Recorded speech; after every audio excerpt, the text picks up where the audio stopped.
Bonsoir, chers téléspectateurs. Bonjour, bonsoir, selon l'endroit où vous vous trouvez. Et nous faisons une petite émission spéciale ce soir, ou ce matin, selon où vous vous trouvez évidemment, sur l'arrêt cardiaque. L'arrêt cardiaque, qui est donc une pathologie,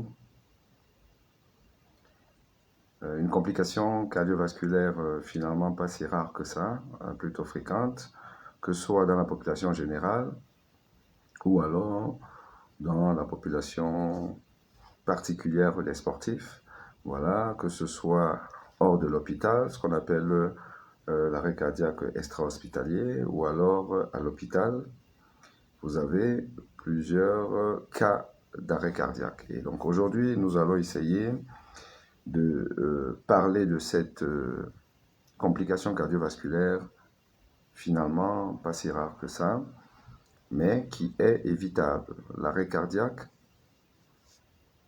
qui découle sur la mort subite cardiaque est une complication cardiovasculaire évitable à condition de savoir identifier les sujets à risque, les conditions à risque et savoir pratiquer les gestes qui sauvent pour réanimer un sujet victime d'un arrêt cardiaque. Nous allons donc aujourd'hui aborder le sujet et on espère que vous allez être nombreux à participer, à poser des questions,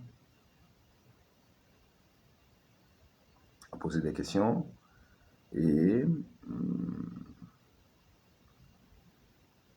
ainsi chacun sortira de cette émission avec un peu plus de connaissances qu'il n'en a jusque-là. Donc, invitez vos amis à se connecter. On sait très bien que les gens n'aiment pas trop les lives médicaux. Voilà, ils préfèrent les lives où on parle des sujets finalement aériens, des sujets sans grande importance, des sujets qui n'ont aucun rapport avec la santé publique. Or, la santé publique, c'est quelque chose de très important. Et il y a beaucoup de gens qui viennent sur mes posts, mes vidéos médicales, poser des questions, énormément de questions, et attendent d'avoir des réponses. Mais comme vous pouvez l'imaginer, on n'a pas que ça à faire à passer le temps à vous parler de la médecine. On est très occupé, les médecins sont des personnes aussi très occupées, et je suis occupé, et je ne peux répondre à chaque question posée par les internautes de manière pas groupée du tout, étalée sur le temps. Ce n'est simplement pas possible. Donc, l'occasion vous est donnée lors des lives comme celui-ci de venir et de poser des questions. Bon, donc maintenant, malheureusement, vous n'êtes pas souvent nombreux, c'est bien dommage, mais vous perdez donc cette occasion de pouvoir être éclairé, de pouvoir avoir des réponses à vos questions. Donc, une fois de plus, essayez de partager le live. Voilà, je vous mettrai déjà d'emblée une vidéo, celle que j'ai faite, celle qui a suscité donc un certain nombre de questions. Une vidéo qui résume un peu comment reconnaître un arrêt cardiaque. Une personne qui n'est pas là en train de jouer au foot, au basket, au volley, un sportif, et qui subitement s'écroule et perd connaissance. Comment savoir que c'est une perte de connaissance due à un arrêt cardiaque et qu'est-ce qu'il faut faire à la suite de ça? Voilà un peu l'objet de notre émission d'aujourd'hui. Je vous mets donc rapidement la petite vidéo que vous allez regarder, que nous allons écouter pour ceux qui sont sur TikTok. Vous allez écouter cette vidéo. Et ceux qui sont sur la page professionnelle Facebook, mes abonnés professionnels. Et ceux qui sont sur LinkedIn ou alors sur YouTube auront le visuel de cette vidéo. On y va avec la vidéo. Sur l'arrêt cardiaque. Comment reconnaître un arrêt cardiaque? Parce que les gens m'ont posé la question de savoir, ben oui, vous dites que quand quelqu'un fait un arrêt cardiaque, on ne le met pas en position latérale de sécurité, mais plutôt en décubitus dorsal. Mais comment reconnaître l'arrêt cardiaque? Aujourd'hui, cette vidéo concerne donc la reconnaissance de l'arrêt cardiaque. Et nous allons être peut-être dans un scénario simple pour celui-ci-là, le scénario de quelqu'un qui fait un arrêt cardiaque au cours d'une activité sportive. Par exemple, un match de football, comme vous voyez là. Là, c'est donc forcément devant témoin. Un arrêt cardiaque devant témoin, c'est une perte de connaissance brutale. Le patient y tombe et il est inconscient. Et là, on sait que l'événement s'est déroulé en quelques secondes. Une perte de connaissance brève, rapide, en quelques secondes, devant témoin, chez un patient qui ne se réveille pas, dont on est obligé de masser, c'est forcément un arrêt cardiaque. Et si c'est un arrêt cardiaque, il ne faut pas mettre le patient en décubitus latéral, mais plutôt en décubitus dorsal, parce que l'arrêt cardiaque veut dire masser, masser, masser et défibriller. Si l'arrêt cardiaque est dû à une fibrillation ventriculaire, si l'arrêt cardiaque est dû à une pause, la défibrillation n'a pas d'effet, mais le massage a effet. Et donc c'est pour ça qu'on demande de masser, parce que dans tous les cas de figure, que ce soit une pause, donc une asystole, ou alors une fibrillation ventriculaire, dans tous les cas de figure, le cœur ne remplit plus sa fonction essentielle qu'on appelle la fonction pompe, c'est-à-dire que de pomper le sang dans tout l'organisme. Donc il faut aider le cœur à pomper le sang. Et le massage permet donc de pomper le sang. Donc c'est le cas. Mais alors, comment on reconnaît donc l'arrêt cardiaque? Voici ce qui va se passer. Parce qu'il est en train de jouer et tout après, il n'est pas bien plus, vous voyez.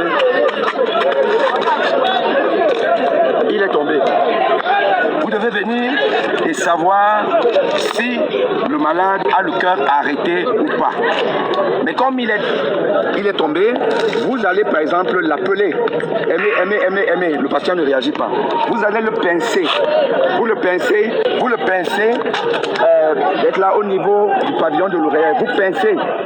Il ne fait pas de grimace. Vous pincez. Normalement, il doit faire...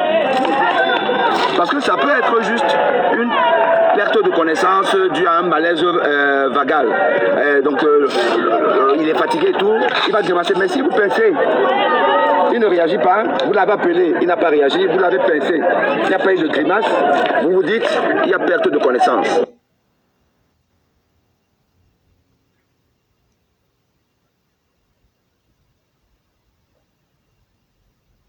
Maintenant, s'il y a perte de connaissance, vous devez savoir, est-ce que c'est une perte de connaissance avec respiration ou sans respiration? Parce que l'arrêt cardiaque est une perte de connaissance sans respiration. Le malade ne respire pas. Là, vous avez le diagnostic définitif que c'est un arrêt cardiaque. Et donc, comment savoir si le malade ne respire pas? Parce que quand il est... Alors, vous allez voir si sa cage thoracique bouge. Parce qu'il peut avoir perdu connaissance, mais encore est en train de respirer. Donc vous allez voir la cage thoracique faire ce mouvement. D'ailleurs, l'abdomen, vous pouvez voir l'abdomen faire le mouvement. Donc vous l'avez pincé, il n'a pas réagi, il n'a pas fait de grimace, vous l'avez appelé, il n'a pas fait de grimace, mais vous voyez quand même le mouvement respiratoire. Là vous dites quand même que voilà, il respire. Mais ensuite, ce que vous pouvez faire, c'est que vous pouvez mettre votre paume de main au niveau de son nez. Vous pouvez sentir un souffle qui sort du nez. S'il y a un souffle qui sort du nez, ça veut dire qu'il y a la respiration. Aussi, vous pouvez vous mettre au niveau de sa tête et vous regardez vers les pieds. Et c'est là où vous allez voir mieux s'il y a une respiration, il n'y a pas une respiration. Et à partir du moment où vous avez donc fait le diagnostic d'une absence de respiration, parce que dans ce cas, il sera comme ça.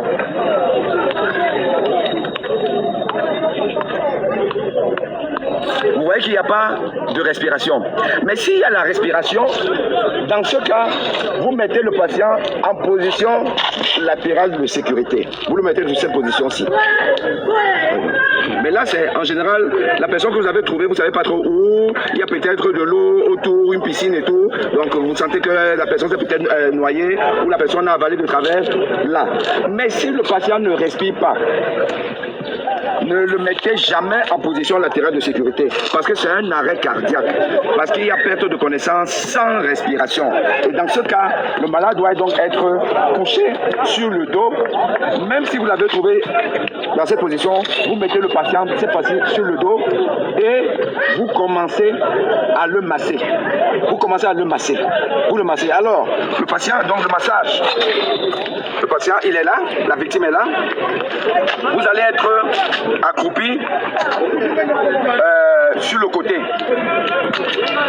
La tête est là. Le cœur est à gauche, là-bas. Parce que si sa tête est là, les pieds sont là, vous n'êtes pas dans une bonne... Enfin, vous pouvez être dans une bonne position, mais si la personne n'est pas très forte, vous mettez là et vous mettez parce que vous devez avoir votre paume de main. Là, c'est parti, c'est là. L'autre comme ça, là. Au niveau du creux sternal. Au niveau du creux sternal. Tac, tac. Et en position verticale. Là. Et vous commencez les massages. Vous commencez les massages. Oh, quand vous êtes nombreux, parce que, vous voyez, il y a du monde là. Quand vous êtes nombreux, donc il y a des secours.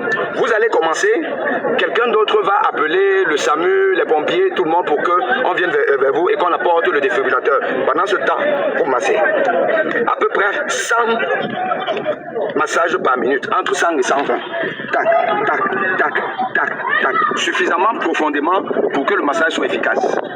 Et dès que vous sentez que vous commencez à fatiguer, quelqu'un d'autre doit prendre le relais, qui a vu comment vous vous massez. Tac. Donc le massage doit se faire sur un plancher dur. Mais là, sur un stade de football, forcément, le plancher est dur. Mais si c'est à la maison, vous avez trouvé quelqu'un comme ça à la maison, dans son lit, il faut forcément la déplacer vers le sol, sur un plancher dur, pour masser. Parce que si vous massez sur un plancher mou, votre pression, votre compression ne va pas être efficace, puisque le corps va rebondir en opposition. Donc il faut un plancher dur. Tac, tac, tac. Donc retenez ceci là. L'arrêt cardiaque, c'est une cessation d'activité du cœur brutale, due à une pause ou alors à une fibrillation de résolution non spontanée. Dans un arrêt cardiaque, il faut masser, défibriller si c'est une fibrillation pour que le patient revienne en lui. Donc, masser, c'est décubitus latéral pour... Alors, pour le faire, il faut être sûr que c'est effectivement un arrêt cardiaque. Et donc, pour être sûr que c'est une perte de connaissance qui n'est pas due à autre chose qu'une cessation d'activité du cœur, il y a la respiration qui n'existe plus. Il y a absence de respiration. Et l'absence de respiration, je vous ai expliqué que c'est voir s'il y a un mouvement thoracique et abdominal et mettre la paume de main au niveau du nez pour savoir si vous sentez un soufflet ou pas. Et donc s'il n'y a pas arrêt cardiaque, s'il n'y a pas respiration, c'est un arrêt cardiaque. S'il y a respiration, c'est une perte de connaissance, mais qui n'est pas un arrêt cardiaque. À très vite. Très bien, très bien, très bien. Donc là, vous avez écouté, pour ceux qui sont sur YouTube, sur TikTok, autant pour moi, ou alors Aimé Bonnet Professionnel sur Facebook, et vous avez vu la vidéo si vous êtes sur LinkedIn ou alors sur YouTube, la chaîne ABTV sur YouTube. Mais c'est une vidéo que j'ai déjà partagée dans beaucoup de plateformes, et donc vous l'avez peut-être vue, vous pouvez la revoir. Et là, on a donc parlé de la reconnaissance de l'arrêt cardiaque. Comment on fait pour savoir qu'un individu a perdu connaissance à cause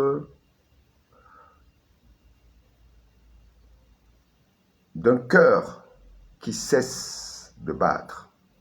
Le primo movens, c'est l'arrêt, la cessation d'activité du cœur. Soit par une pause qu'on appelle une asystole, ou alors par un emballement du cœur qu'on appelle une fibrillation ventriculaire, ou alors une tachycardie ventriculaire maligne,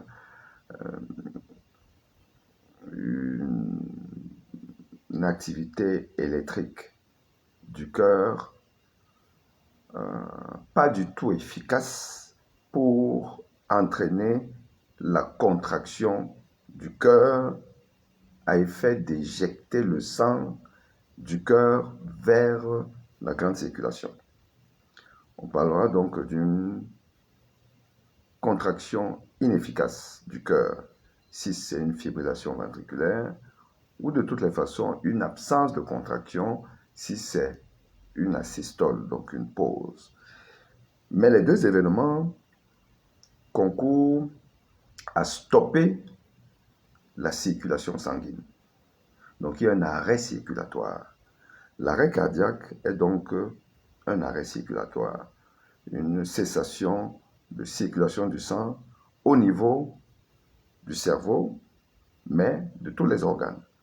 Le cerveau se nourrit donc du glucose. Le cerveau a besoin de l'apport en sang, l'apport sanguine, pour pouvoir fonctionner. Donc le cerveau va être éteint. Cette exclusion du cerveau va donc entraîner la perte de connaissance, la chute brutale, le collapsus postural, et le malade tombe.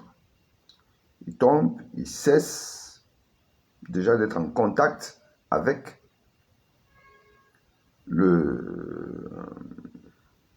son environnement. Et parce qu'il cesse d'être en contact, donc si vous l'appelez, il n'entendra pas. Si vous appelez une personne qui a perdu connaissance, cette personne n'entendra pas. Vous allez donc l'appeler par son nom, aucune réponse. Vous allez pincer la personne. On demande aujourd'hui, soit vous allez pincer là au niveau du pavillon, mais aujourd'hui la mode même c'est de pincer là à l'épaule, au niveau de ce gros muscle que vous voyez. La clavicule passe par là, vous pincez, la personne ne réagit pas. Ça veut dire que la personne n'a plus de contact avec l'environnement. Donc elle a perdu connaissance. Appel, pas de réponse. Pincement, pas de grimace. Perte de connaissance. Est-ce qu'il y a arrêt circulatoire? Vous avez deux éléments qui vont vous guider.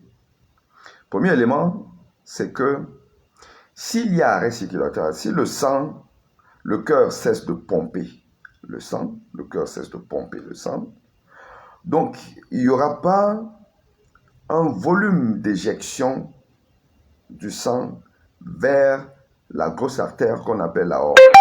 Le volume d'éjection systolique est quasi nul parce qu'il y a cessation d'activité, si c'est une asystole.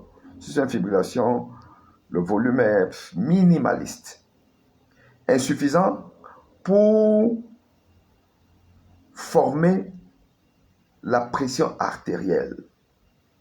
Pression artérielle. La pression artérielle, c'est la pression qu'exerce ce volume sanguin qui sort du cœur et qui va donc gicler, taper le tuyau qu'on appelle l'aorte, le mur de l'aorte.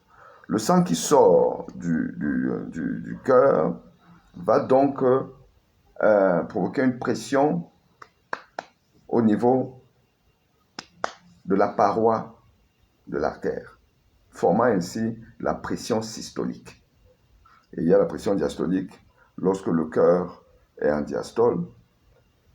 La quantité de sang la plus importante est partie, mais il y a une autre résiduelle dans cette portion du tuyau qu'on appelle l'aorte qui va quand même entraîner aussi une certaine pression sur la paroi de l'aorte.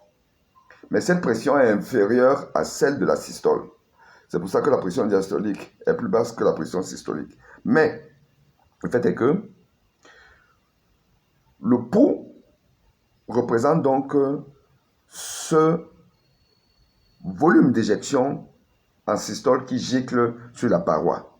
Et vous ressentez le pouls. Le pouls, en général, on le prend au niveau du poignet, le pouls. Mais ça, c'est ce qu'on appelle un pouls périphérique. Mais lorsque on est donc en arrêt cardiaque, on suspecte un arrêt cardiaque, il faut aller palper le pouls au niveau des artères plutôt centrales. Et on parle d'artère centrale, par exemple, l'artère de la carotide, au niveau de la carotide, là. Ou encore au niveau de l'aine. Au niveau de l'aine, vous allez palper là, donc vous avez l'artère fémorale. Donc il faut savoir pouvoir palper l'artère. Bon, là, je suis mal placé, je ne sais pas comment je vais. Là, quelque part là. Ici, là, il y a un muscle. Et là, vous avez l'artère fémorale à ce niveau-là. Voilà. Voilà. Donc, vous palpez le pouls de l'artère fémorale, de l'artère carotide, autant pour moi. Tout comme vous pouvez palper là. Si vous sentez le pouls, ça veut dire qu'il y a encore une circulation. Si vous ne sentez pas le pouls, vous l'avez cherché là et là, chez un patient qui ne réagit pas à votre appel, un patient qui ne réagit pas à votre pincement, là, vous dites, il y a arrêt cardiaque. Mais un autre élément qui est important pour définir est-ce qu'il y a un arrêt cardiaque, c'est la respiration. Est-ce que le malade respire ou il ne respire pas? En général, dans l'arrêt cardiaque, il y a cessation de respiration. Sauf, exceptionnellement, il y a des conditions de l'arrêt cardiaque où le malade a une respiration saccadée.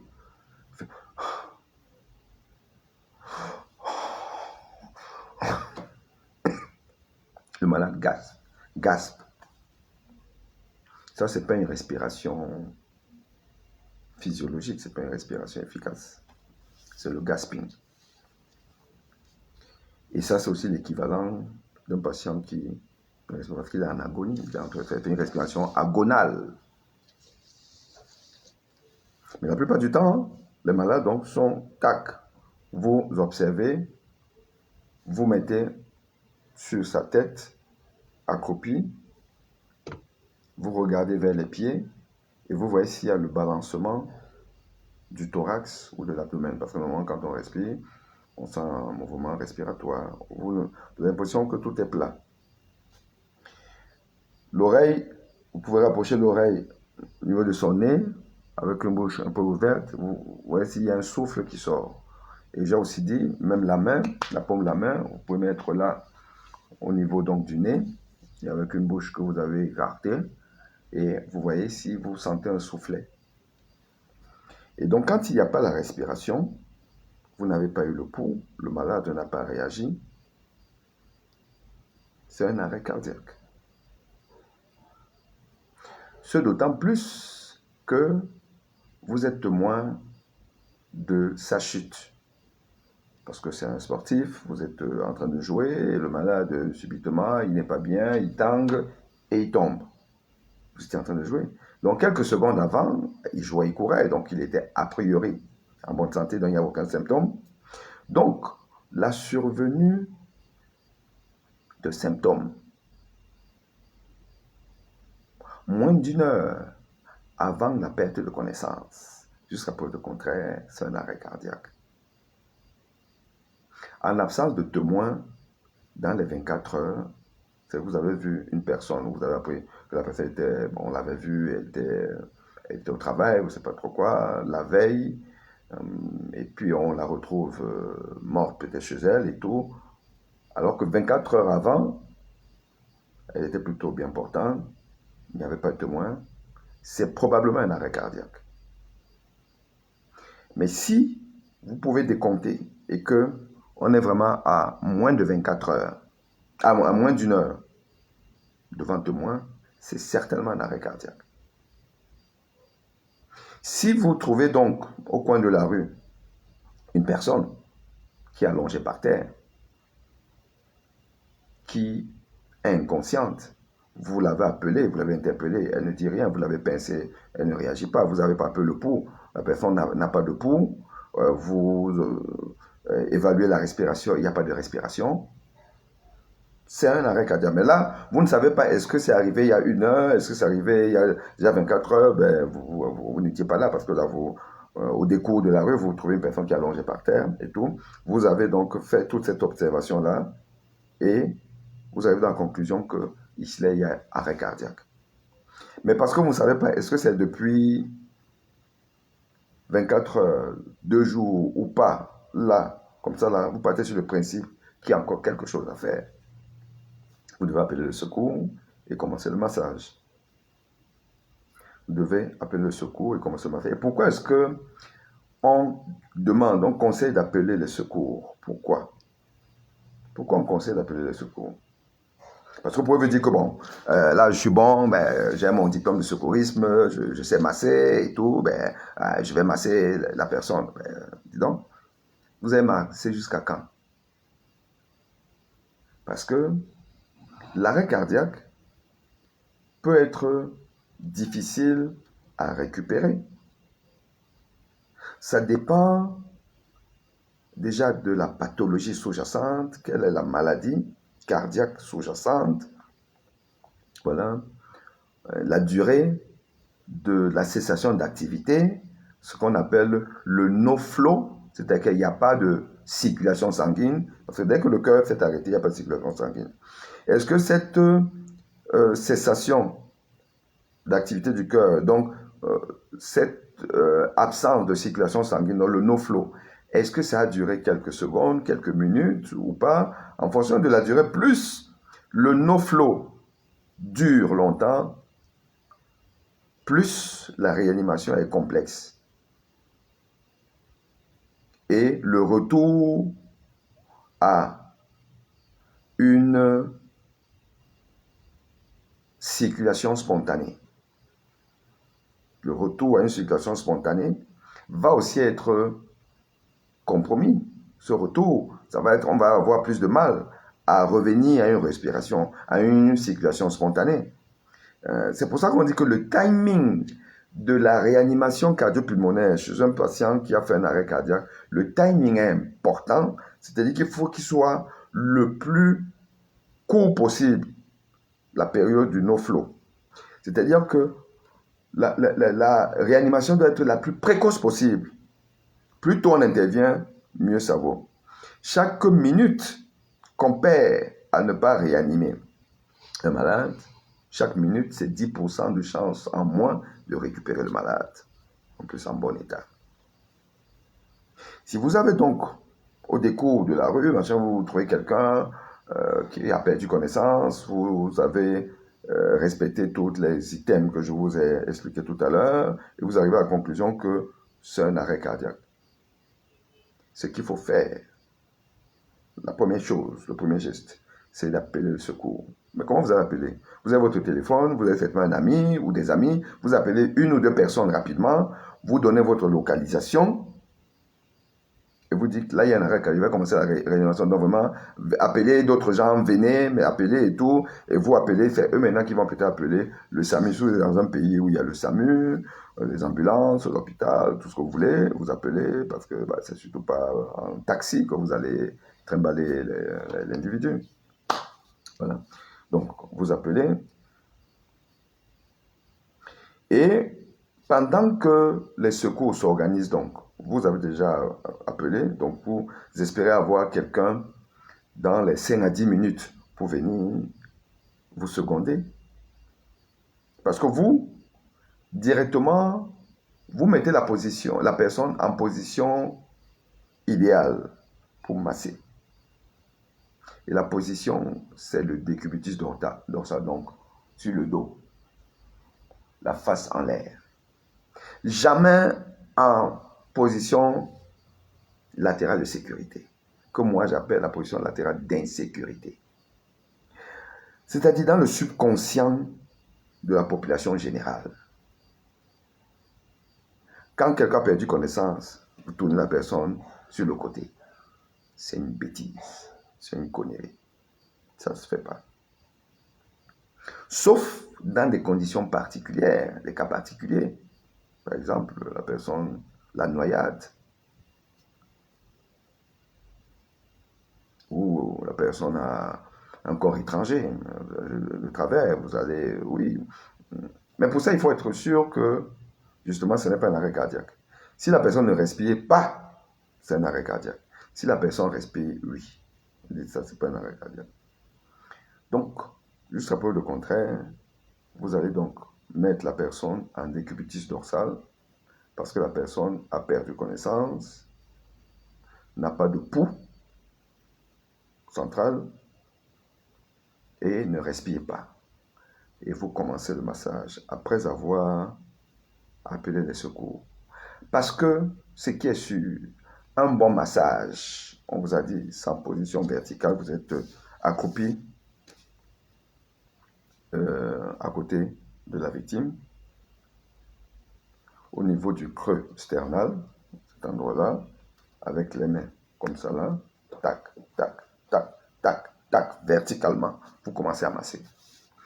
Un bon massage efficace, profond, 100 à 120 compressions par minute. Au bout de 5 minutes, vous ne pouvez plus. Quoique si vous atteignez 3 minutes, c'est que vous êtes fort. Vous allez vous fatiguer. Et quand vous êtes fatigué, votre massage commence à ne plus être efficace. Et s'il n'est pas efficace, il est plutôt contre-productif, il est délétère. Parce qu'il y a peut-être quelqu'un à côté qui peut être efficace, mais vous continuez à être là parce que c'est vous le patron, c'est vous le chef, c'est vous le machin truc. Et non. Dès que vous commencez à vous fatiguer, vous demandez, la personne que vous avez appelée, qui aime appeler l'autre personne, qui est déjà venue, elle doit prendre le relais. Mais évidemment, si vous êtes dans une aire sportive, vous êtes en train de jouer, donc il y a du monde, heureusement. Bon, on espère que les gens savent masser. Mais au moins, là, vous avez vu la personne qui est en train de masser, vous qui est à côté, vous devez observer, regarder, et vous allez appliquer la même chose.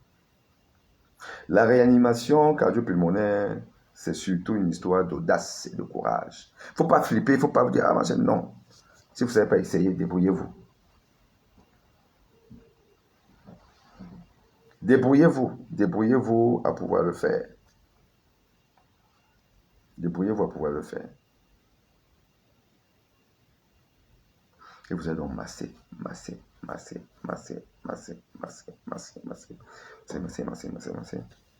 Jusqu'à ce que le secours arrive et que le défibrillateur arrive.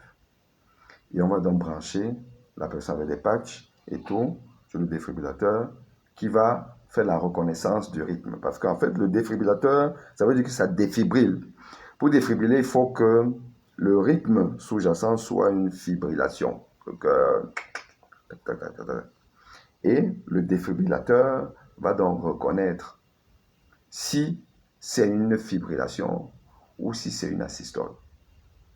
Et au moment de la reconnaissance, parfois, parce que vous savez que quand vous massez, effectivement, vous bougez le cœur. Et le défibrillateur peut ne pas pouvoir reconnaître exactement le rythme sous-jacent. Donc, on va vous demander d'arrêter le massage pendant quelques secondes.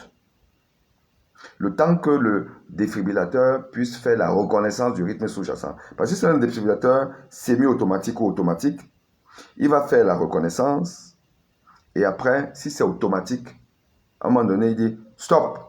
Vous stoppez parce qu'il est chargé, et puis stop, et il va envoyer la défibrillation. Si c'est un semi-automatique, il va reconnaître, mais vous devez après appuyer sur le bouton pour envoyer la décharge. Et ça, c'est le moment souvent le plus difficile pour les personnes.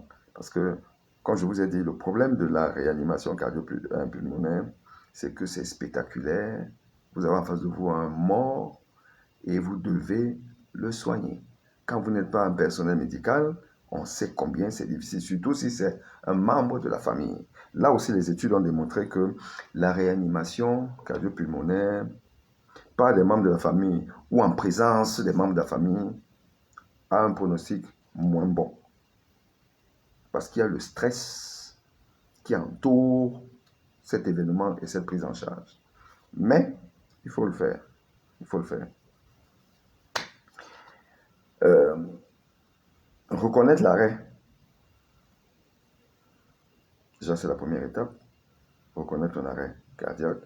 2. Mettre la personne en position de pouvoir l'amasser, appeler les secours, commencer le massage, bien faire le massage et surtout ne pas avoir peur de casser une côte ou autre. C'est souvent arrivé, mais bon, un bon massage bien fait, on casse difficilement la côte parce qu'en plus, comme je vous ai dit, le massage, vous ne dites parce que effet optique, hein, voici ma gauche ici là, le cœur est là. C'est pas là que vous allez masser, non, c'est ici là au milieu, là, comme ça. Là.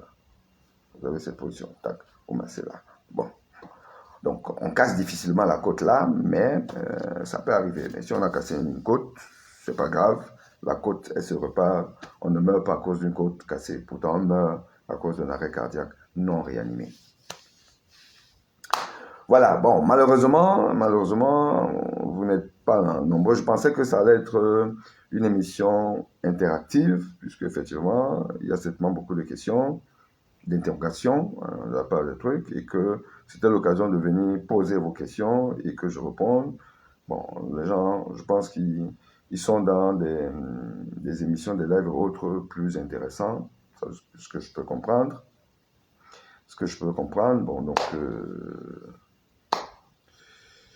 quand vous avez sur YouTube, LinkedIn mélangé juste 3 spectateurs, vous comprenez que le monde va mal, hein. Vous savez, le monde va très mal. Sur Facebook professionnel, qui est quand même ma page dédiée Facebook, qui a quand même plus de 7000 abonnés, j'ai fait l'annonce, une personne. TikTok, vous êtes 78. Ouais, le problème, c'est ça. Vous savez, je dis, le monde ne va pas mal parce que, voilà, Dieu n'aime pas le monde. Le monde ne va pas mal parce que les humains que nous sommes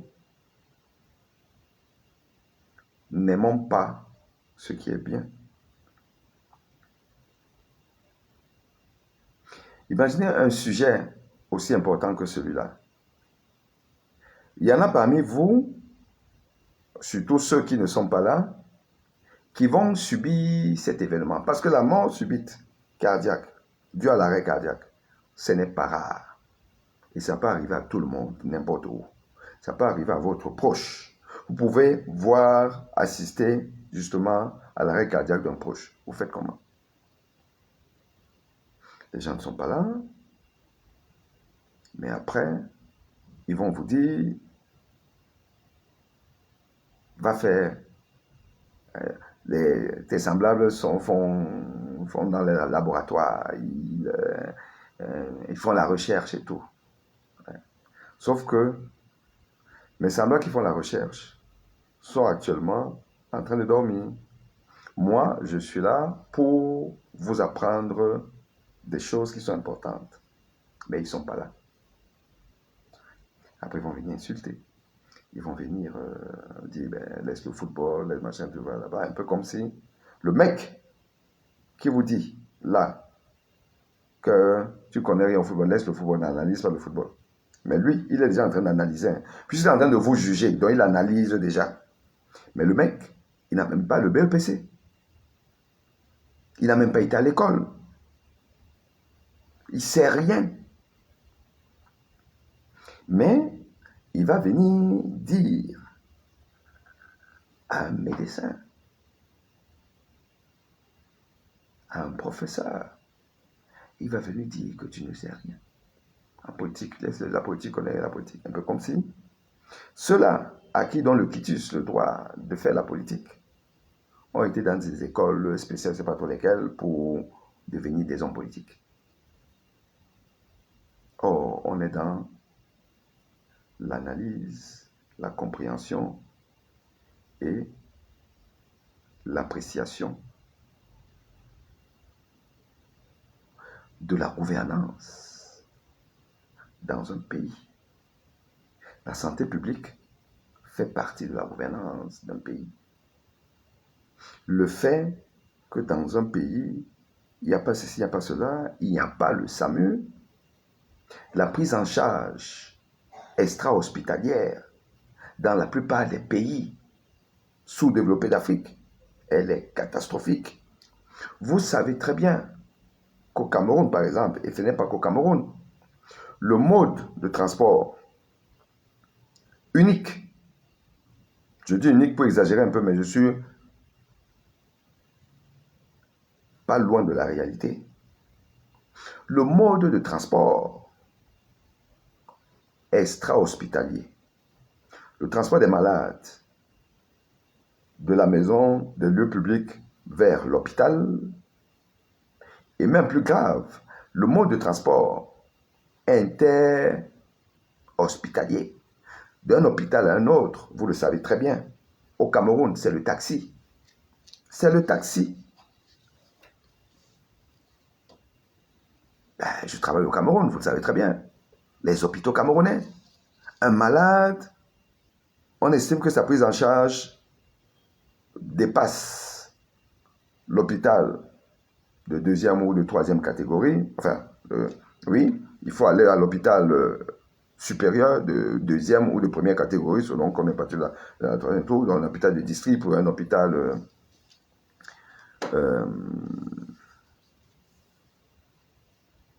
départemental ou alors un hôpital de niveau 2. Le malade, la famille se débrouille, c'est un taxi qui vient prendre le malade et qui l'amène ailleurs. Parfois même pour des situations critiques, des malades qui sont dans une situation critique, l'ambulance de l'hôpital est en panne, vous savez, fait toujours ça. Donc il faut prendre le taxi. Et les médecins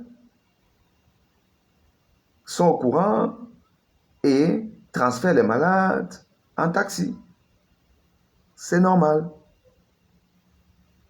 Je ne parle donc pas de l'arrêt cardiaque.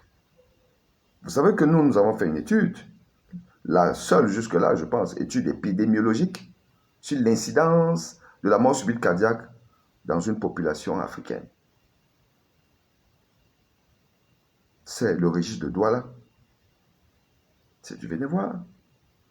Tous les cas de mort à domicile, ramenés ou bien des arrêts cardiaques à domicile. Les rares cas qui ont été pris en charge et amenés à l'hôpital, c'était en taxi. Évidemment, ils arrivent morts.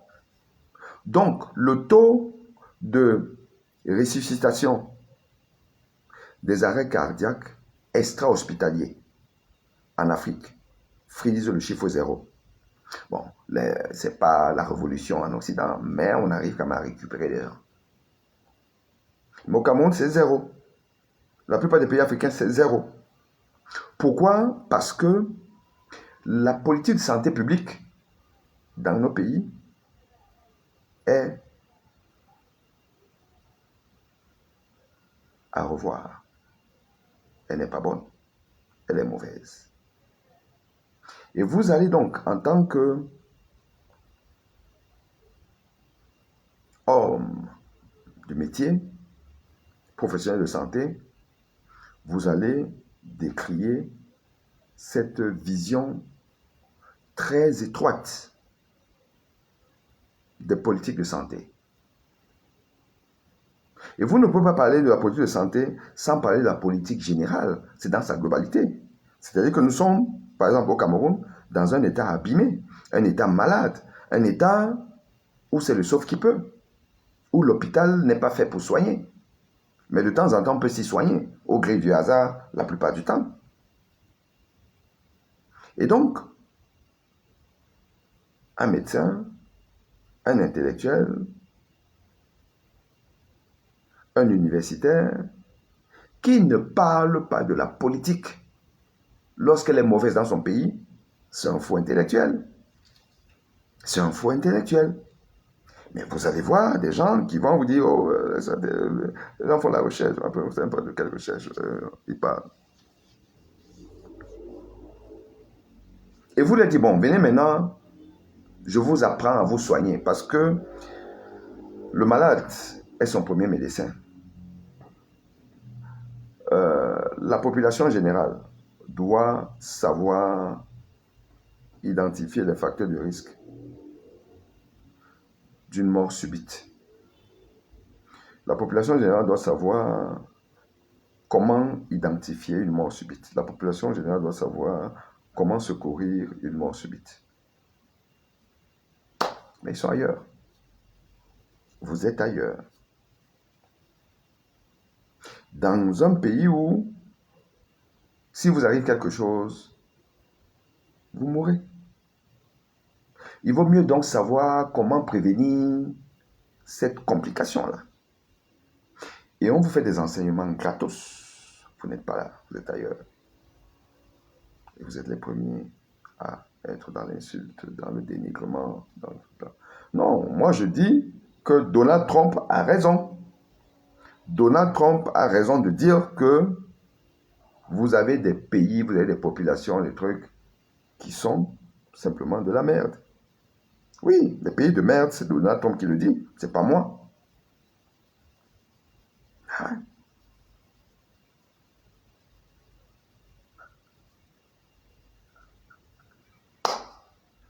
Donc,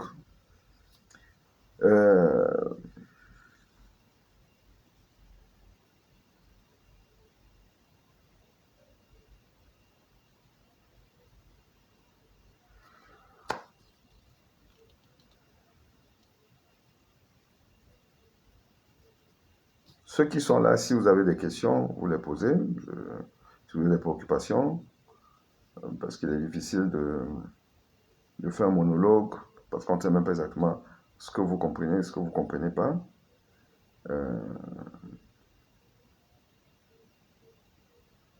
C'est un peu difficile. Donc, je vous écoute si vous avez des questions, je les lis, et puis je réponds, et puis nous allons clôturer ce petit enseignement sur l'arrêt cardiaque.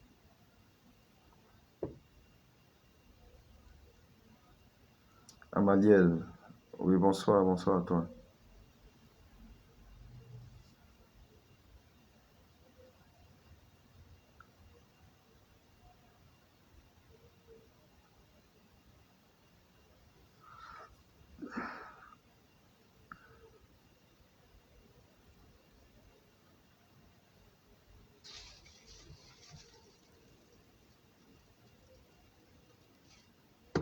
Non, mais le tout même pas d'avoir les défibrillateurs. Hein.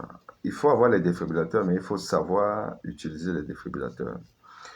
Moi, j'ai revivé un article dernièrement qui m'a été adressé par la première revue scientifique en cardiologie dans le monde, qu'on appelle Circulation, revue américaine, revue de la Société américaine de cardiologie, enfin la African Heart Association. C'est un article de Coréen, qui a essayé d'évaluer l'efficacité de la dissémination des défibrillateurs un peu partout en ville et dans les zones rurales. Et quel est le rapport, l'impact d'avoir des défibrillateurs dans un rayon, enfin, une certaine quantité de défibrillateurs dans un rayon réduit peut-être d'1 kilomètre, le nombre de défibrillateurs, la distance entre l'événement, la personne a perdu connaissance, et puis le lieu où se trouve le défibrillateur, la distance, moins de 3 mètres, 5 mètres ou plus de 8 mètres. Est-ce que le fait que ce soit plus distant impacte sur le retour à la circulation spontanée? Le lieu exact où le défibrillateur se trouve, est-ce que c'est un lieu où les gens identifient vite? Parce que le tout n'est pas qu'un défibrillateur soit quelque part. Il faut que vous sachiez que le défibrillateur est à tel endroit, est placé devant, derrière. Il faut ouvrir un coffre pour retrouver ça. Donc, est-ce que les gens sont éduqués sont sensibilisés à retrouver facilement un défibrillateur. Une fois qu'on a retrouvé le défibrillateur, il faut effectivement savoir l'utiliser. Il faut avoir appris à l'utiliser. Et on sait aussi qu'il y a un paramètre qui est important dans l'utilisation du défibrillateur et en général même la maîtrise de la réanimation cardio-pulmonaire et de pouvoir la pratiquer. La durée entre votre formation ou votre dernière formation et un événement pour lequel vous devez justement mettre en pratique ce que vous avez étudié. Si vous avez une formation il y a 2 ans, il est évident que si pendant ces 2 ans-là, vous n'avez pas été réentraîné, vous comprenez que face à un cas réel, vous pouvez ne pas vous souvenir de tout ce que vous avez appris parce que, comme je vous l'ai dit, il y a aussi le niveau du stress de l'événement qui fait que ça peut vous paraître un peu compliqué, inaccessible. Donc, quelqu'un qui a été formé et reformé, par exemple, qui fait des formations régulières tous les ans, depuis 5 ans, face à un cas réel, il va avoir quand même plus de maîtrise que celui qui a fait une formation il y a 3 ans et n'a pas eu de cas, on le sait. Donc, la charge en formation à la réanimation cardio-pulmonaire, notamment l'utilisation des défibrillateurs, une variable explicative aussi du succès de la réanimation extra-hospitalière, par exemple. Voilà. Donc, c'est ainsi que j'ai relevé à donc étudier certains paramètres et arrivé à la conclusion que le tout n'est pas d'avoir même des défibrillateurs dans un stade. Il faut déjà que vous sachiez, celui-là qui va devoir l'utiliser, qu'il sache où il se trouve. Oui, là, on est vraiment dans la réalité, où le défibrillateur se trouve. Et la facilité avec laquelle le défibrillateur va être mobilisé pour aller au lieu de la réanimation. Donc, ça, c'est des éléments qui sont importants.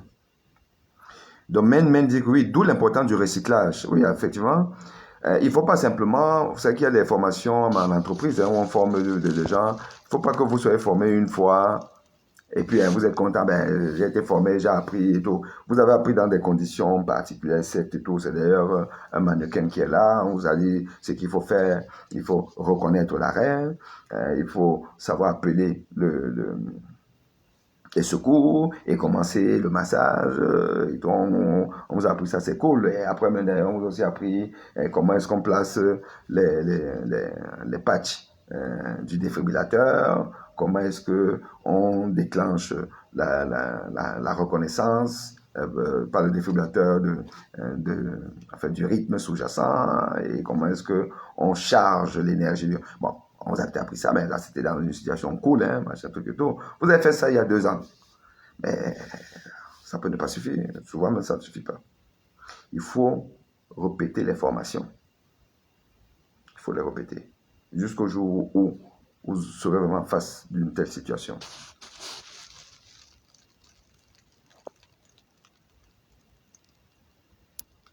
Alors, Carole pose une question qui est une question intéressante. Y a-t-il des chances qu'un patient en réanimation cardiaque reprenne connaissance juste après un massage cardiaque sans défibrillateur? Très bonne question. Y a-t-il des chances qu'un patient en réanimation cardiaque reprenne connaissance juste après un massage cardiaque sans défibrillateur? C'est-à-dire que est-ce qu'on peut sauver un malade sans l'utilisation, sans le recours au défibrillateur? La réponse est oui. Oui, oui et oui. Pourquoi? Parce que déjà, comme je vous l'ai dit tout à l'heure, il y a 2 types de... Enfin, pour vous, parce que là, je m'adresse vraiment à la population générale. Je ne veux pas rentrer dans les détails. Mais retenez qu'il y a 2 grosses entités d'arythmie, donc de troubles du rythme cardiaque, responsables de l'arrêt cardiaque. deux grosses entités. C'est la pause qu'on appelle asystole. Asystole, c'est-à-dire que le cœur qui génère normalement une impulsion au niveau du nœud sinusal, comment on peut traduire ça, c'est un peu comme un générateur d'énergie, d'électricité, qu'on a quelque part au niveau du toit de l'oreillette droite. Enfin, au niveau de l'oreillette droite, il y a le générateur. C'est de là que commence le tissu spécial de conduction de l'électricité du cœur, qu'on appelle le tissu conductif. Donc, il y a le générateur, le nœud sinusal. C'est lui qui va donc déclencher la contraction du cœur. Tac, tac, tac. Mais le nœud sinusal peut être défaillant pour X ou Y raison et il ne génère pas cette électricité ou il ne propage pas cette électricité. Et si les générateurs de secours ne s'enclenchent pas, on va avoir une pause, un arrêt cardiaque. Et ce mécanisme-là, qui est l'un des mécanismes, l'autre, je vous ai dit que c'est le cœur qui s'emballe à cause d'une arythmie ventriculaire. Le premier mécanisme, par exemple, lui n'a pas besoin de défibrillateur, puisque le défibrillateur a pour rôle de défibriller. Donc, c'est quand il y a une fibrillation que ça joue son rôle. Mais si c'est une pause, une asystole, ce n'est que le massage. Donc, pour répondre à ta question, en réanimation ou pas en réanimation, si le malade fait un arrêt cardiaque sur asystole, ben oui, c'est le massage qui va le sauver. Si le patient fait une fibrillation, il y a des chances que le massage seul, qui déjà va le maintenir, parce que le massage va remplacer la contraction naturelle du cœur qui ne se fait plus, va remplacer ça pour pomper le sang et restaurer la circulation sanguine. Donc le malade va récupérer. Et on peut casser la fibrillation par le massage. Ça, c'est une possibilité. Mais c'est vrai que la plupart du temps, quand c'est une fibrillation, on aura quand même besoin du défibrillateur pour défibriller. Mais le massage va donc maintenir d'abord une circulation conséquente pour que le malade revienne à lui. Donc le malade va revenir. Mais sauf que si on arrête le massage, le malade peut repartir en fibrillation. D'où l'importance d'appeler le secours et qu'un défibrillateur puisse arriver. Voilà. Alors, donc ça, c'était une question.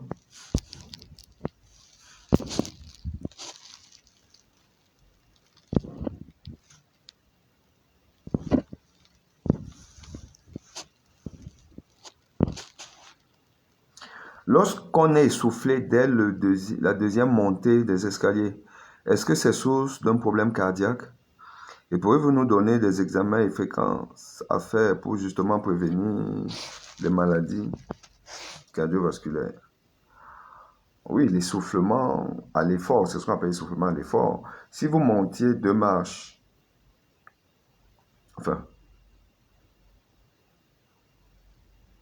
si vous montiez 2 étages, normalement, sans être particulièrement essoufflé, et que du jour au lendemain, juste après la fin du premier étage, donc quelques marches et tout, alors que ce n'était pas le cas avant, ben oui, ça doit vous alerter. Ça doit vous alerter. C'est ce qu'on appelle une dyspnée d'effort. La dyspnée d'effort peut être un signe de maladie cardiaque. C'est un signe cardinal de l'insuffisance cardiaque. Donc l'incapacité du cœur à assurer sa fonction principale qui est de faire circuler le sang dans tout l'organisme. Voilà. Donc là, il faut consulter. Oui, il faut consulter, il faut voir un médecin. Voilà, on va vous prendre la tension, on va vous prendre le pouls, on va vous ausculter, savoir est-ce que vous avez un souffle cardiaque. Parce que le souffle cardiaque peut être enfin, est la traduction d'une maladie des valves aortiques, qui, elle, peut être responsable justement d'un essoufflement. L'auscultation cardiaque va aussi savoir si votre cœur est régulier ou pas, parce que ça peut être un cœur irrégulier dû à une arythmie cardiaque, par exemple une fibrillation atriale, et la fibrillation atriale peut entraîner un essoufflement. L'auscultation cardiaque va savoir est-ce qu'il y a un frottement péricardique. Le frottement péricardique signe en fait ce qu'on appelle une péricardite. Si on a une péricardite, on peut aussi avoir une myocardite, c'est ce qu'on appelle une myopéricardite. Et la myocardite, ça peut vous essouffler. Myocardite, c'est l'inflammation du myocarde. Péricardite, c'est l'inflammation du péricarde, l'enveloppe du cœur. Donc, tout ça peut entraîner un essoufflement. Ouais. L'auscultation, on va voir, est-ce que vous avez ce qu'on appelle un galop précordial, parce que normalement, le cœur fait toup-toup, toup-toup, toup-toup, toup-toup, toup-toup, toup-toup. C'est ça le cœur. Toup-toup, toup-toup, toup-toup. Donc, on va avoir toup-toup, toup-toup, toup-toup, toup-toup, toup-toup, on parle de galop. Donc il y a un troisième bruit cardiaque. Et le troisième bruit, donc le troisième là, il est pathologique la plupart du temps. Et il peut signer un cœur qui est très fatigué, qui se contracte à peine, ce qu'on appelle une cardiomyopathie dilatée. Et là, on est essoufflé. Ouais, donc l'examen clinique est important. Dans l'examen clinique, dans la tension artérielle, on prend est-ce qu'il y a une hypertension artérielle ou peut-être une hypotension artérielle. Est-ce qu'on a un pouls régulier ou pas? Est-ce que la fréquence cardiaque est rapide ou plutôt très basse? Parce que une fréquence cardiaque aussi très basse qu'on appelle une bradycardie, on peut aussi être essoufflé à cause d'une bradycardie. Parce que quand on fait par exemple un effort, on monte des escaliers, normalement, on demande un peu plus de travail à son cœur, le cœur va s'accélérer. Et un cœur qui s'accélère a besoin d'un peu plus d'oxygène, et un cœur qui s'accélère, bon voilà, tout ça, c'est pour compenser justement à faire l'effort. Parce qu'il faut qu'il y ait une adéquation entre la demande, parce que l'effort va demander un peu plus d'oxygène, la demande en oxygène, et puis l'offre. L'offre parce que ce que le sang nous apporte au niveau des artères du cœur, qu'on appelle les artères coronaires. Donc il faut qu'il y ait une adéquation. Et donc, la fréquence cardiaque est l'un des mécanismes justement de... Attendez, il faut que je... La fréquence cardiaque est l'un des mécanismes de compensation ou bien d'adaptation de l'offre à la demande. Or, si vous avez un cœur qui est lent naturellement et avec le générateur d'électricité dont je vous ai parlé, le nœud sinusal, s'il est paresseux, alors qu'il doit faire sortir l'électricité du cœur à une fréquence plus importante parce que le cœur en a besoin, mais il ne peut pas. Et on aura donc ce qu'on appelle une bradycardie à l'effort. C'est ce qu'on appelle dans le jargon médical un défaut d'adaptation de la fréquence cardiaque à l'effort. Et cette adaptation de la fréquence cardiaque à l'effort signe ce qu'on appelle une dysfonction sinusale. C'est l'incompétence chronotrope. Incompétence chronotrope. Chrono veut dire fréquence. Donc, c'est des personnes qui, peut-être au repos, ont des fréquences à peu près correctes, 60 par minute, 55, 60, 65 par minute. Maintenant, quand tu fais un effort, où normalement votre fréquence cardiaque doit s'adapter, doit être peut-être à 90 ou à 100 par minute, mais ça reste coincé à 60, alors que vous devez être à 90, mais ça reste coincé à 60. Donc, vous voyez qu'il y a une adéquation, donc vous aurez moins d'apport de sang. Et qui dit moins d'apport de sang, moins d'apport de nutriments, donc plus de fatigue, donc vous allez être fatigué. Donc tout ça, c'est... Donc le fait d'être essoufflé à l'effort, c'est un signe d'alerte. Vous devez absolument consulter pour voir si ce n'est pas une cause cardiaque.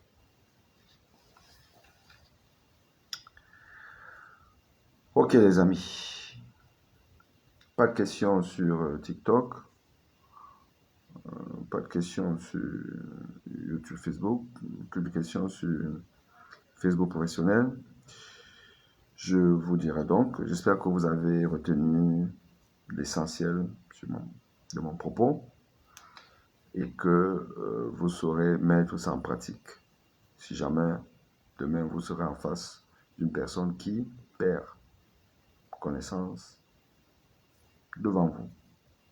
Si vous assistez à ça, il faut savoir reconnaître que c'est une perte de connaissance parce que la personne a perdu le contact avec l'environnement, elle ne répond pas à votre appel, elle ne réagit pas au pincement, là, notamment vous pincez fort ou alors là vous piquez, elle ne réagit pas, vous avez pris le pouls, il n'y a pas de pouls, vous avez regardé si la personne respire, elle ne respire pas, arrêt cardiaque.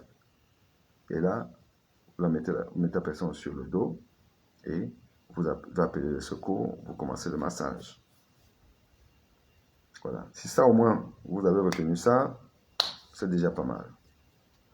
Ok les amis. Merci Carole, merci pour déjà ta belle question, pour ta contribution. Merci. Merci à Améliel. Et merci à tous ceux qui sur TikTok ont suivi cette petite émission santé sur l'arrêt cardiaque. Portez-vous bien, sentez-vous saluer et à très vite.